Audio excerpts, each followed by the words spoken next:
அடுத்தது உங்களுக்குலாம் பெரிய கஷ்டம். சாதாரண சாமானிய மக்களை இப்போ உங்களை எடுத்துங்க, என்ன எடுத்துங்க. நாம் 100 ரூபாய்க்கு ஏதோ ஒரு பொருளை வாங்க போகிறோம். அங்கே கடையில் போய் கேட்டால் இல்லை சார் இன்றைக்கி 118 ரூபாங்கிறோம். சரியா? அப்படின்னா என்ன அர்த்தம்? இன்டைரக்டாக உங்களுக்கு டாக்ஸு 18 ரூபா அவுட்டு. 100 ரூபாய்க்கு 120 ரூபான்னு சொன்னால் 20 ரூபா தண்டம். அப்போ கொடுத்தா தான் நீங்கள் வந்து வாங்க முடியும்.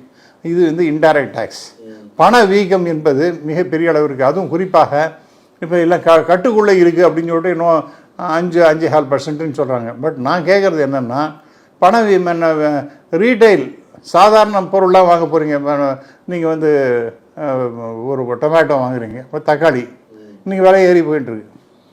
அல்லது வெங்காயம் வாங்க போகிறீங்க, அது விலையை, பருப்பு விலை, கண்ணாப்பண்ண எண்ணெய் விலை ஏறிண்டே இருக்குது. இதெல்லாம் தான் நீங்கள் சாதாரண சாமானிய மகனாக அஃபெக்ட் பண்ணும்.